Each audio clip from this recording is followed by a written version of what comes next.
Wonderboy, obviously this is a huge event, right? I mean, the main event is massive. The fans are back in, all that. But does this personally feel like a big fight for you right now in your career as well?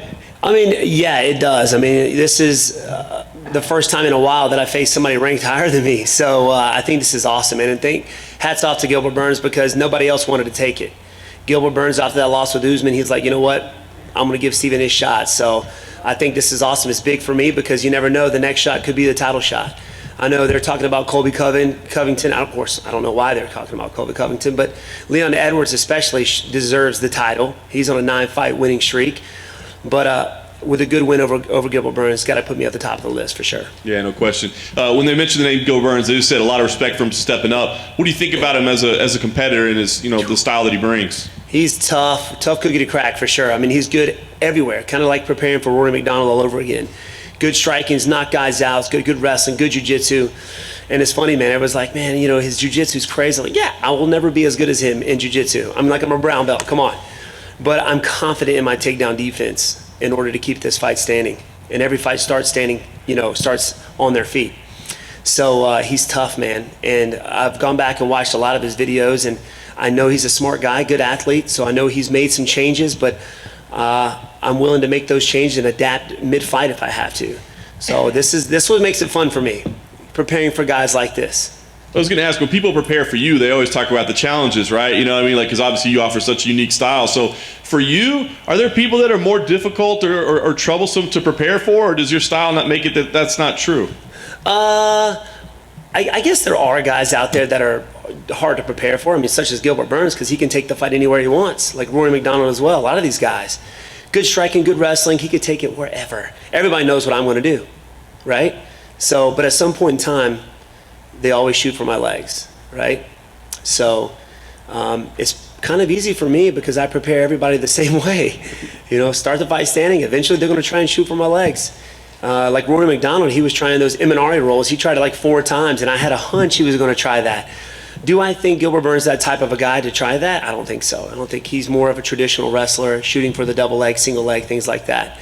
So, which is why training with Chris Weidman, and of course having my wrestling coach Steve Deviney and Gianos and Coach Brian help me out for this camp, and has been tremendous. Yeah, obviously you're one of the greatest strikers in the sport. I just wonder, is there ever that itch, like when you're getting ready to go, oh, his jiu-jitsu is good, but I could get down there and show him a little something. Do you ever have to have that inner monologue with yourself, like, no, that's stupid, what are we doing here? Oh, 100%. I'm like, nope, not going down there, sorry. I do not want to go down that rabbit hole with somebody like this guy. So, it's something that I'm getting better at. I came into this game at 28 years old, and up into my 5th, 6th, UFC fight, I was kind of winging it. I was kind of learning on the fly of the wrestling and the jiu-jitsu. I'm blessed to be where I'm at right now at this point, but I'm getting better every day, and I feel like I've kind of honed in, what works for me. Yeah. You can't take anything for granted, obviously, but you win here, as you said. I mean, you're right there at the top of that list. What do you do? I mean, if it ends up being Colby, as Dana is saying, and it's later in the year because the champ wants to sit out for a little while, I mean, do you just sit out and say, hope that everything speaks for itself, or do you say, maybe we go face a Leon or something to make sure we know who's number one? Yeah, man, I'm not the kind of guy to kind of wait around. If that happens, awesome. I would love to face him. I do believe that he deserves the title next, but, I'm not the type of guy to sit around and wait. I would love that fight. And, I mean, we never know. We got to see what happens if the Colby Covington and Usman fight does happen, and if there's a different champ then. So it's kind of hard to say at this point. What are we looking at over here, by the way? Are you walking in this thing, or? Oh, you're talking about my NMF robe. I just got that, actually. It was pretty cool. I didn't know I was getting this today. Yeah, my man Tim in Paradigm hooked me up with it. It was pretty dope. The NMF robe, y'all. Hey, you earned the title. You know what I'm saying? You earned the title. You get to sport it. So lastly for me, I mean, knowing this kind of everything that's on the line, I mean, do you have what is the mentality going in? I mean, as I said, you got a lot of respect for Gilbert. It's a dangerous guy. I mean, are you feeling like I got to go do something that catches the world's attention and makes fans demand me to be next, or can you not let yourself, add that? I feel like I don't have to do anything, man. Just do what I do. Moving in as I get older, up in this sport, I've learned a lot of things. And in the beginning, I was focused mostly on the title, just getting the title, just get the title. But then I'm more focused on just bettering myself, and as an athlete has helped me tremendously as well. Not having the fear of losing, not having the fear of getting knocked out. I've been there, done that, right? So my last few fights, I felt like like you said, a little kind of free. I can just go out there and do my thing. And I think with that mindset, everything else will fall into place. Stephen, to your left over here, to your left. I don't know if you've seen the stat that came out this week, but you're actually 17 of 19 in takedowns defended since your Matt Brown fight. Does knowing that kind of thing, give you confidence in what you've been doing against grapplers? I think so, man. It does give me confidence. I remember walking into that fight, the Matt Brown fight, everybody thought I didn't have any wrestling skills because he was taking me down like crazy. But it wasn't that. I was, first 30 seconds in that first round of that Matt Brown fight, I was spent. Terrible weight cut. I was cutting. Then we had no idea what we were doing when it came to the weight cut. I was walking around really heavy. So after that fight, my next fight, I decided to wrestle my opponent. And I remember after that fight, one of the guys in the UFC, I think it was Joe Silva, came to me and said, "You know what, Stephen? It wasn't your wrestling that got you here." And that's all he said. I'm like, okay, I'm picking up what you're putting down, So the striking is what's made me exciting, but is that all I'm working on? No, I'm constantly working on my jiu-jitsu and wrestling as well. So it's improved tremendously having guys, like I said, like Chris Weidman. So it does give me confidence going into this fight. And, after seeing a non-title co-main event with Nate Diaz and Leon Edwards at the last event, were you kind of hoping that you'd get the same thing here against Gilbert? I kind of didn't know where that was going. I think whatever Nate gets, wants, he gets at this point. So he wanted a 5-round fight. He got it. But, yeah, man, it doesn't matter how many rounds I go. I had 5.5 weeks to prepare for my last one. It was a 5-minute round fight, and we went non-stop the whole time, and I felt great. Give me 8 weeks, see what I can do. So, and this is only a 3-round fight, so this is awesome, man. I'm excited to step out there, especially in front of the fans now. My last fight, there were no fans, which was a pretty cool experience, but nothing like having fans there. And in the past, you've been critical too of the side kicks to the knees. Say, maybe they should be illegal, a little bit dangerous. Recently, we've seen downed knees become a little bit of a thing with Sterling's fight, obviously, and some others. Where do you stand on grounded knees to opponents? Grounded knees, like to the head or to the body or to the head. I don't know, man. I think you've seen that in a lot of organizations. Head kicks. Which is weird, which is kind of opposite. Like they allow head kicks but no elbows, right? It's kind of weird. I don't know. I think it would cause for a quicker fight. And I think with the UFC being an entertainment industry, the knees to grounded opponents, I think it would end a lot of fights quickly, And I think more people want to see the fight. They want it to last, right? But yeah, going back to those side kicks to the knees, coming from somebody who's had, multiple knee surgeries. Me being 38, and the majority of those kicks, like John Jones, most of his opponents have had knee surgeries and have been out for a year, or 6 months to a year. So, yeah, man, I don't like to throw them. I'll probably never throw them. I've got them thrown on me, but it's never enough to me. Everybody's like, hey, man, you should throw side kicks. I love the side kick. I just feel like if I started side kicking people's knees, it would just be over too quickly, too. That's my jam. I love the side kick, but I never want to end somebody's career that way or, possibly do that. And last thing for me, prediction on the main event. I'm sure you've been thinking about it a little bit. Oh, yeah, 100%, man. Obviously, the last fight, this is the trilogy. I think the person that had to do the most changing out of both of them is Conor McGregor. He's got to get back to his movement. He got back into that, he was into that boxing phase for a while and started standing there in front of somebody like Dustin Poirier. He's going to take advantage of it. So I believe Conor McGregor gets back to his movement, his old self. He's got the fight in the bag for sure.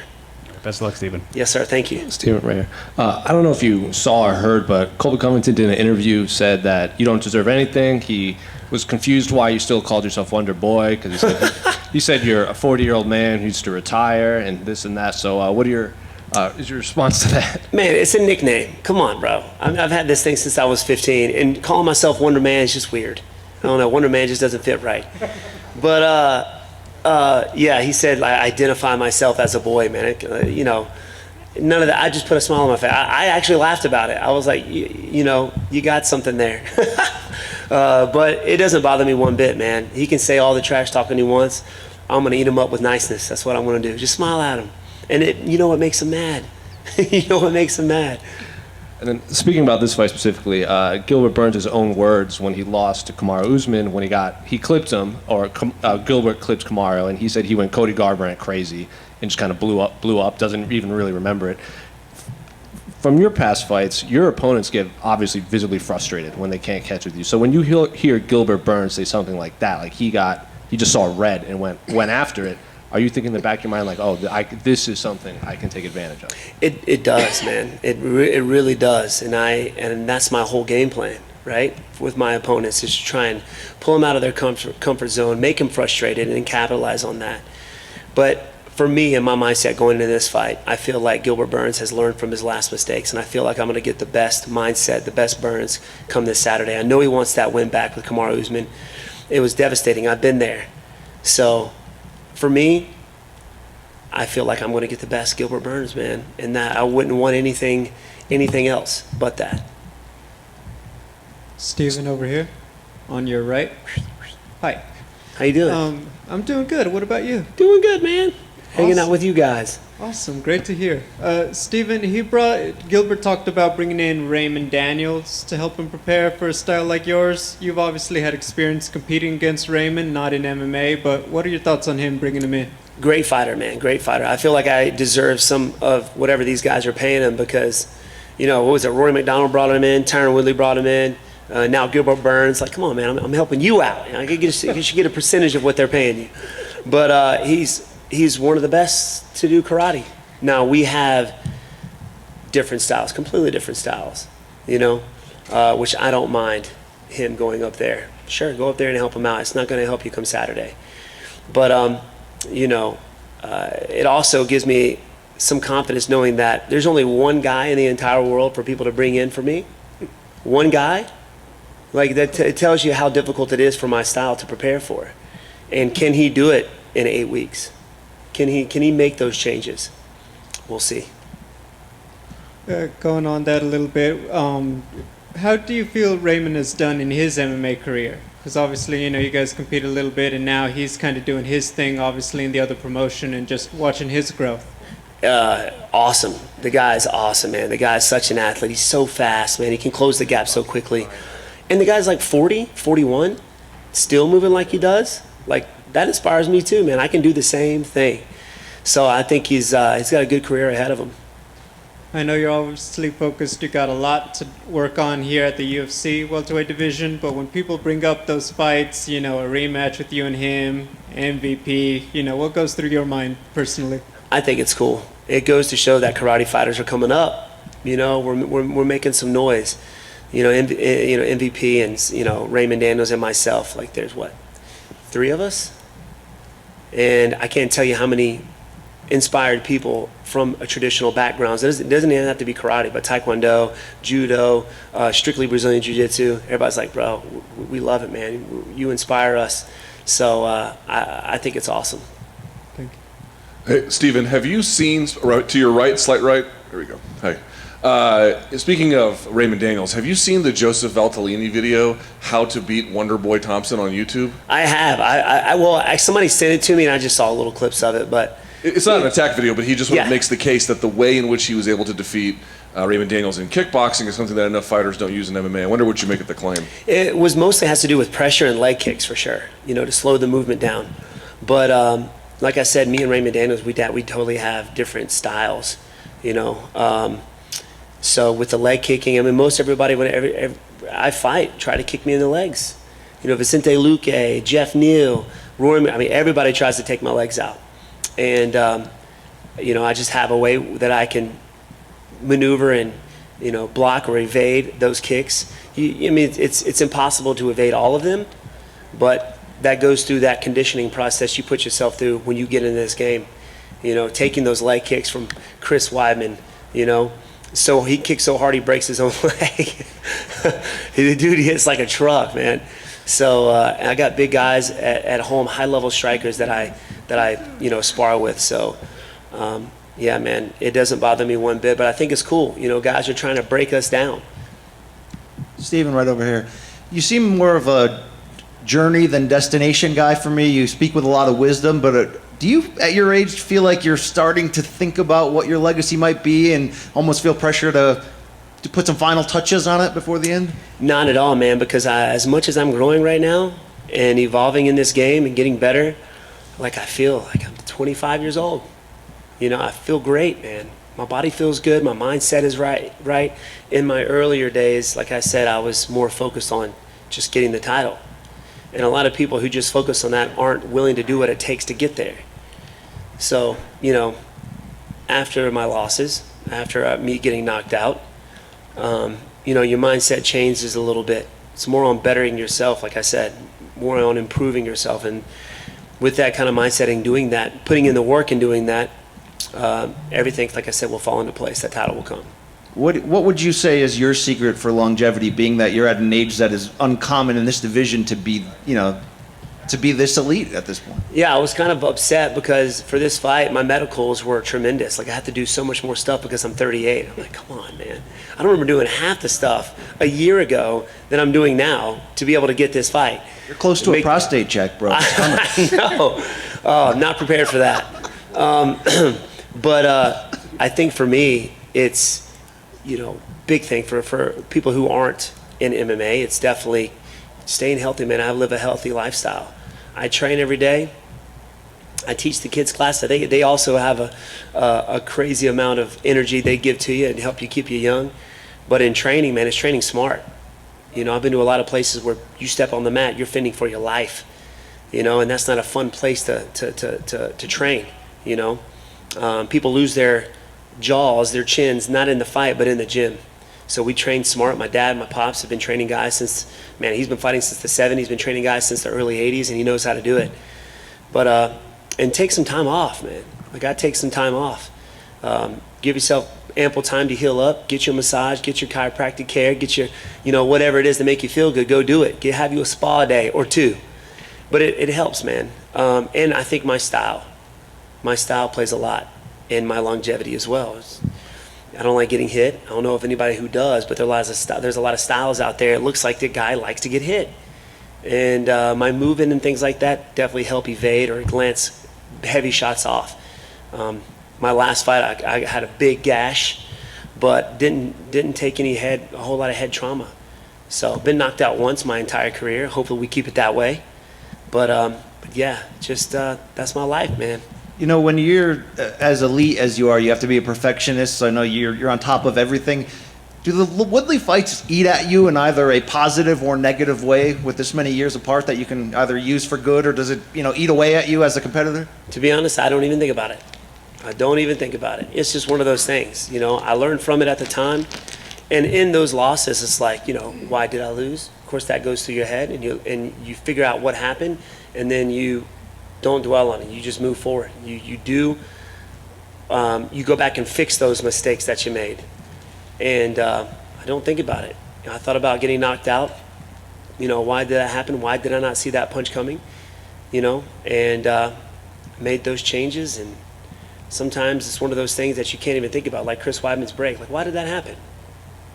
1 in a million chance that happens to a guy that's happened 3 times in the UFC, and it's happened to him twice. It's been a part of 2 of them. You can't make sense of it. So why sit there and dwell on it, Whatever happens, happens, and you got to move forward. Stay positive, man. And I keep a good set of people around me to keep me focused and to slap me around when I'm not. Stephen, I got you here. Local guy, no prostate questions from me. You kind of alluded to it a bit ago, but the fact that you get a chance to fight in front of fans and to be part of a monumental card here in Las Vegas, the very first UFC fight post-COVID, full capacity. I guess your thoughts on that? Epic, man. Epic. Yeah, I've had that experience of fighting without fans. It's pretty cool. But stepping out there with an arena with thousands of people cheering for you or booing you, there's nothing like it. Nothing like it, man. And it definitely gives you the energy to go out there and perform way better than what you thought you can perform, As soon as those gates close, it's just like, I don't hear the fans anymore. It's strictly my opponent, but that walk out and that walking from win or lose makes it all worth it. Makes it all worth it. The fact that it's here in Las Vegas. I mean, the fact that, the UFC hasn't had a fight with full capacity fans here in over a year. let's go, man. Everybody asks me, like, how do you get on these sick cards? I'm like, I have no idea. I was at UFC 205 in Madison Square Garden, one of the most epic cards of all time. And now this one, man, and they're Conor cards. Conor has a way with fans and just hyping a fight up and just giving it the energy it needs to be just one of the best cards, man. But not just him, but the epic people that are fighting on that card. Myself, Gilbert Burns, Ryan Hall, Sean O'Malley, all these guys make it an epic card. Is that it? All right, guys. Thank you.